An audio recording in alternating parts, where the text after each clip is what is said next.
Ethiopia's media vote to discharge responsibilities in the 6th general elections.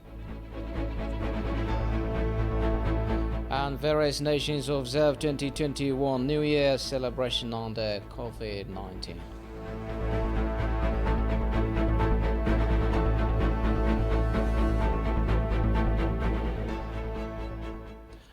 Happy New Year, everyone. This is Addis News Hour. I'm Solomon Danye. Thanks for joining me. State-owned and private media houses vote to discharge their responsibilities for the peaceful conduct of the upcoming 6th general elections Ethiopia is set to hold in mid-2021. Talking to ETV, the media houses promise to serve all political parties equally as per the time they will be granted to introduce their policies and strategies in their campaign for the election. We have more on this story. Ethiopia, home for more than 100 million people, hasn't ever had a free and fair election that was concluded peacefully. Many agree with the fact that previous elections in the country have either been rigged or were just simply formalities. The 6th general election the country is set to hold in mid-2021 is hoped to pave the way for people to exercise their democratic rights through voting their government in a ballot box. As media is an integral part of the conduct of a free, fair and democratic election, state-owned and private media houses vote to genuinely play their part in the upcoming general elections. I truly believe that media houses, either private or state-owned, should discharge their responsibilities by treating all political parties equally in their election campaign. All should be non-partisan to enable political parties to use their time effectively so that they could reach the wider public. This election will determine the fate of the country. The mess that we have been through will only be set right if we will manage to conduct a free, fair and peaceful election. And the media has a huge role in this regard. Our media house is ready to discharge its responsibility.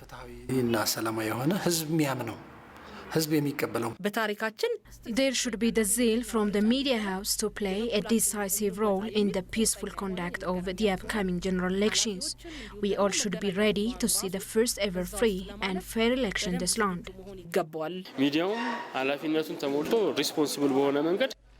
All media outlets should report based on credible information responsibly, and those who run the election should organize a temporary media center where journalists can easily get information that could save us from propagating fake news and speculations.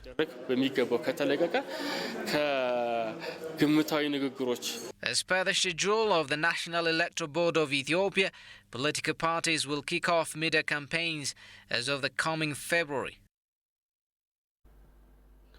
The Tigray interim government administration said the relief and emergency activities are going well despite the rampant, baseless disinformation. CEO of the interim administration, Mulu Nega, said there is a huge demand in humanitarian assistance. Goshumalis has more from the Ethiopian News Agency. In an exclusive interview with INA, Tigray interim administration, CEO Mulu Nega said his administration is progressing well to achieve all the priorities set in the short and long-term plans of the region. He stressed that there is very huge demand in humanitarian assistance. The relief and the emergency activities are working well in the region. We have already started providing food supply to the needy population at all levels. And we have agreed with the responsible federal government sectors to speed up and to strengthen this activity, because this is one of the priority areas, because people should get food and all basic necessities. So in this regard, the flow is very good, but the only thing is to strengthen, I think, the distribution to all waradas and cities. So this is also going well, and we'll strengthen this activity until we address all the population in the region. With regard to the public support and engagement with the interim administration, Mulu said the response of the population is very encouraging. We have been engaged in public dialogue in many parts of the region. So I think the response of the population, the public, is very, very encouraging. I think they have been waiting for the new administration, and in our all discussions, the people has condemned the evil activities of the TPLF regime, especially in attacking the National Defense Force. This was totally condemned by the public. According to him, the federal government is fully committed to provide the required support for the interim administration. With regard to the support in general from the federal government, for example, in terms of humanitarian assistance, in terms of recovery, rehabilitation, and in terms of the budget, I think the commitment of the federal government is very, very highly appreciated, because we will not have a problem in this regard, because the federal government is committed to provide the required budget for the region. Especially, they support the interim administration to operate fully in the region. The CEO pointed out that disarming illegally armed groups in parts of the public is also going well. It is to be recalled that the government of Ethiopia has been providing relief food and material support for persons in need of assistance in Tigray Regional State through the National Disaster Risk Management Commission.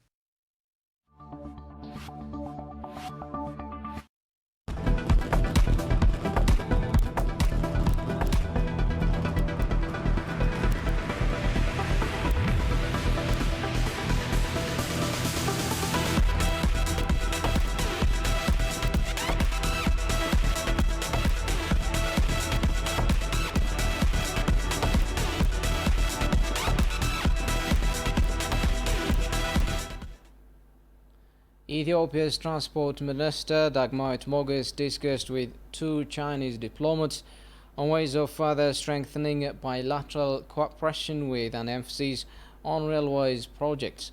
The cooperation on railway projects was one of the areas that require strengthened bilateral cooperation among the two countries, said Dagmawit, after a meeting with Dayo Ziyuan, the newly appointed Chinese ambassador to Ethiopia, and Lu Yu, Minister Counselor for Economic and Commercial Affairs of China to Ethiopia. Ethiopia and China have developed strong cooperation in the development of the railways sector in the East African country, including the Ethio-Djibouti Standard Gauge Railway and the Addis Ababa Light Railway project.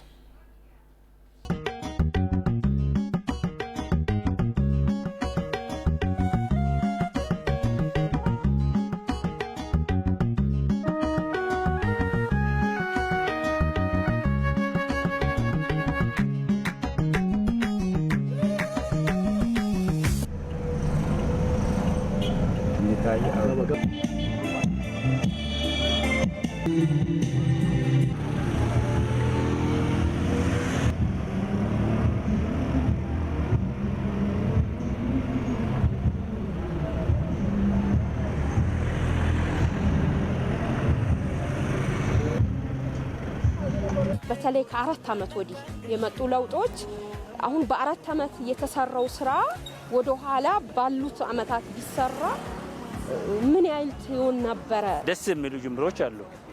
ውስጥ ለውስጥም ስፓልት ተሰርቷል። ከዲዳ ጋሚላ አሸማሸሚቱ ማን በጅንጉን መሳላ አሸማሸም አንገቻ ከዲዳ ጋሚላ አሸማሸሚቱ ማን በጅንጉን መሳላ አሸማሸም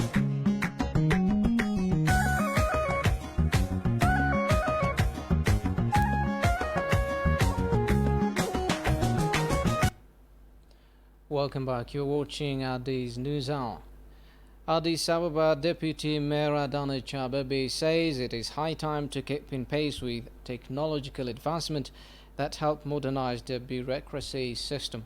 This remark came in the inauguration event of Information Technology Centers in Addis Ababa. Kasan Jane had the details.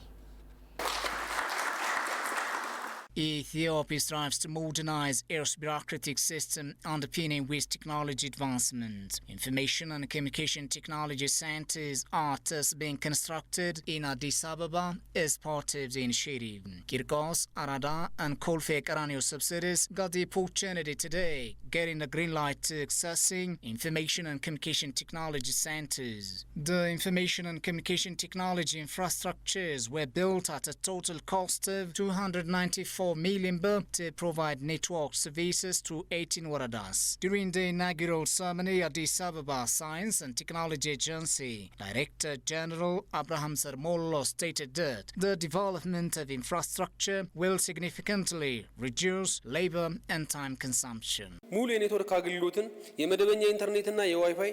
Within this project, the infrastructure includes internet, surveillance cameras, Wi-Fi services and a ranging queue system. The project is believed to secure email exchanges and hold video-assisted meetings for 2,000 officials and executive officers in the city. Addis Ababa Deputy Mayor Adanej Abebe said it is high time to keeping in pace with technological advancement that help modernize the bureaucratic system. This project that has been inaugurated today has great significance to our city, especially to the residents, whom we promised to further ensure modern service, help prevent corruption, fast and reachable service. As technology has paramount importance to bring the world together, the city administration will prioritize to make that happen, modernizing its working environment and make the city smart. And this is one way to succeed our prosperity path. Meanwhile, State Minister for the Ministry of Innovation and Technology, Ahmadin Mohammed, said the ministry is working on a strategy to ensure that the government services and business systems to be supported by technology in selected cities, including Addis Ababa. These days, questions of good governance can only be addressed in technology-enabled services. So, this project is part of the government's initiative to scale up its service sectors in line with the interests of customers. Certificates of recognition were issued to subsidiaries, waradas and institutions that contributed to the realization of the projects.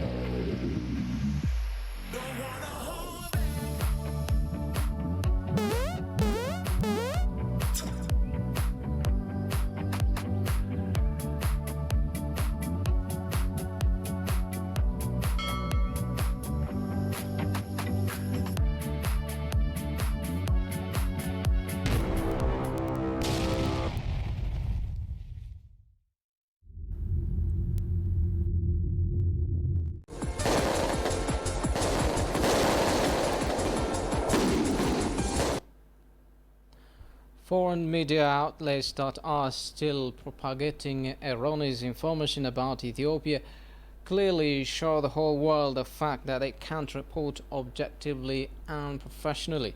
Professor of Political Science, International Relations and Global Mass Media, Brooke Hailu made this remark in an interview with ATV English. He reiterates unreliable information sources as well as preconceived and prejudiced expectations that a TPLF junta would win the battle against the incumbent are some of the driving factors behind the wrong narratives. Shifra Olaiko has interviewed the professor. Ethiopian authorities have time and again explained the purpose of the law enforcement operation in the Ethiopian Tigray state, which the government was forced to act when the TPLF junta had stabbed the North Command in the back. Instead of reporting realities on the ground, most of the international media outlets keep telling the world a distorted image of developments in Ethiopia. ETV has approached the distinguished political scientist and expert in international mass media, Professor Brooke Hailu, asking for his views in this regard. As to the foreign media, it seems really, I would say, it was not well covered in a very objective and professional way. As media and journalist people, they need to cover both sides. as to what the Ethiopian government is saying and as to what the opposition is saying. In that regard, it means they have failed. They have failed to report objectively. All this has a reason. There was a certain expectation in outcome, I would say. The expectation of the foreign media especially was that the former ruling party of Ethiopia, the TPLF, would win the war in a very dramatic way. And they were even expecting it, saying that they are battle hardened, they had 40 plus years of experience, and they were expecting that the federal government will be weakened and even maybe lose. I think that was a shock therapy in a way. Their expectation was, the outcome was totally different. A bunch of authorities and reporters who made a living out of the sheer dependence on the TPLF clique for the past 3 or so decades were sources for these foreign media outlets. And also, when we talk about the foreign media, the guys who are said to be authorities on Ethiopia, we could name them by names, who even made a career out of reporting and writing about Ethiopia and Ethiopian politics and the Horn for the last 35, 40 years. They were always looked up as a source, as a source of analysis, as a source of this. And guess what? Well, they don't have to guess, actually. The saddest part is this few people who are always quoted by this, and I don't want to name names, the Western newspapers and medias. Their expectation will be TPLF will win. And also what we shouldn't forget is that they had a 35 to 40 years connection with the TPLF people. I mean, there was a certain bond, and they had always their sources from inside and their expectation that they would win. So when they were interviewed, or when they wrote about the current politics in Ethiopia, what happened in the north, when the Northern Ethiopian Army, the Northern Command was attacked, they only wanted to see things from their own point of view. So, by the way, that had really resulted in their miscreditation. They lost credibility, I would say. The professor also urges the Ethiopian government to do more public relations work as frequently and quickly as possible, especially to the Western world. The scholar argues that quietness leaves a space for those elements adept at interpreting things in empty air the way they want. Moving on, 2020 will be a year to remember, undoubtedly due to the COVID-19 pandemic. However, even with the pandemic, life went on and other events took place. CGTN Africa compiled some of the significant events that occurred in and around the continent during the last 12 months. Take a look.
Auckland, New Zealand was one of the first places in the world to ring in 2021 with a dazzling fireworks display and a light show from its iconic Sky Tower and harbour.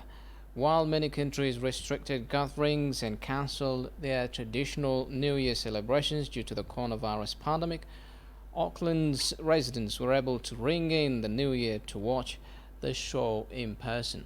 Jerusalem Bazaar tells us more from Sky News and other sources.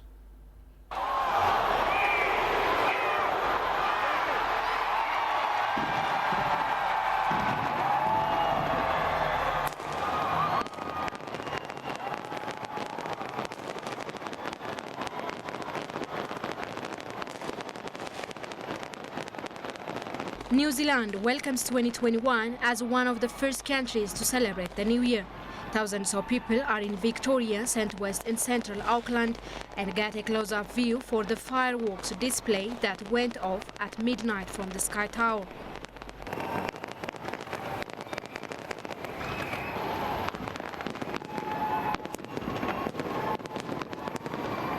New Zealand is the first major country to celebrate New Year 2021, reporting less than 10 cases of COVID-19 on a daily basis. That's why crowds were allowed to gather in the city to mark the occasion.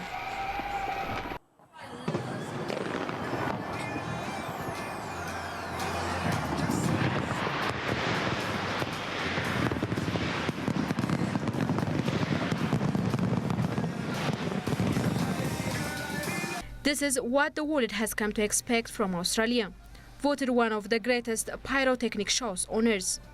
But the upcoming New Year's Eve fireworks spectacular was almost snuffed out fresh outbreaks of coronavirus, forcing new lockdowns. In the same way last year when we had the bushfires, there was a call to cancel the fireworks for exactly, similar kinds of reasons, not so much that you couldn't gather on the harbour's edge, but was it appropriate? And overwhelming the feedback that we got from a lot of regional communities was no, we need those fireworks to be there. It's a sign of normality, it's a sign of hope, they need to happen. 500,000 people who come every spare inch of the Sydney harbour for shore to watch the fireworks are this year banned. That means Sydney-siders like the rest of the world will have to watch their fireworks on television.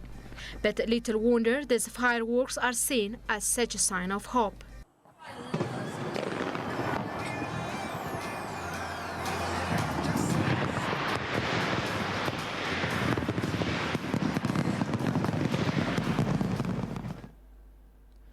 And finally, COVID-19, among some other man-made and natural disasters, has been the main features of 2020. World Health Organization expressed its New Year best wishes. In his New Year message, Director General of WHO, Tedros Adhanom, mentioned the lessons that the year 2020 taught the world community.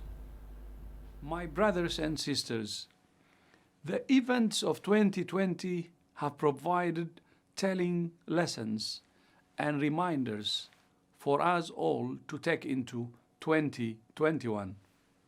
First and foremost, 2020 has shown that governments must increase investment in public health, from funding access to COVID-19 vaccines for all people to making our systems better prepared to prevent and respond to the next inevitable pandemic.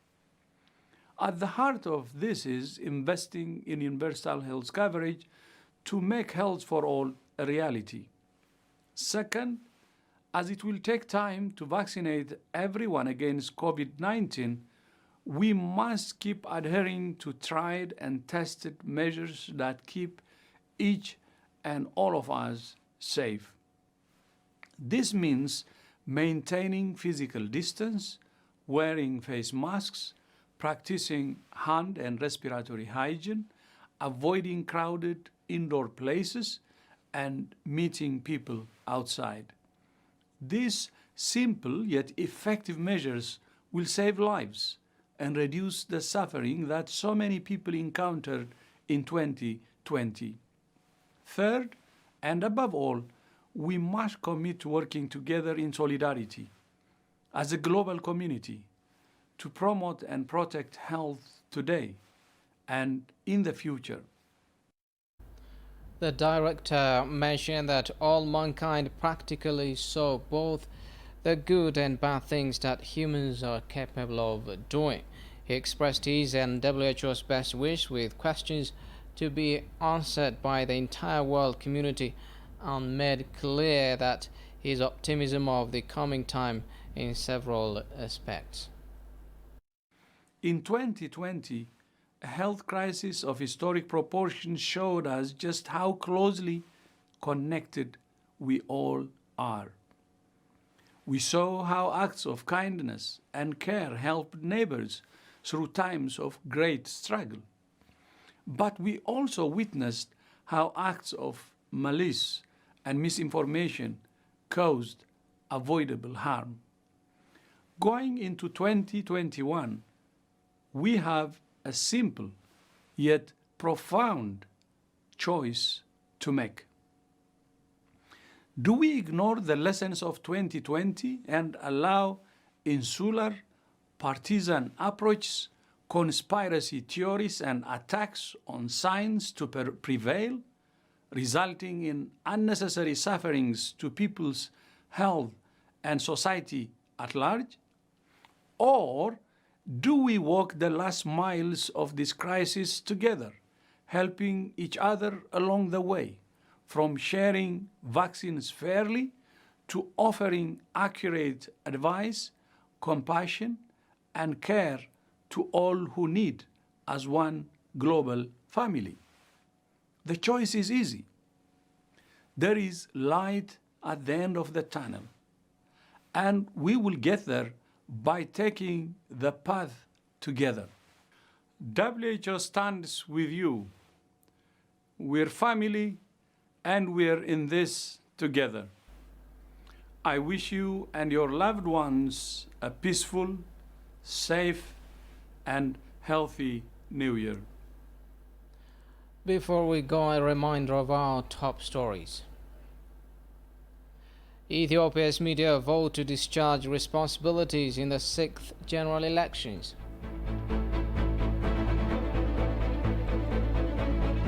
And various nations observe 2021 New Year celebration under COVID-19.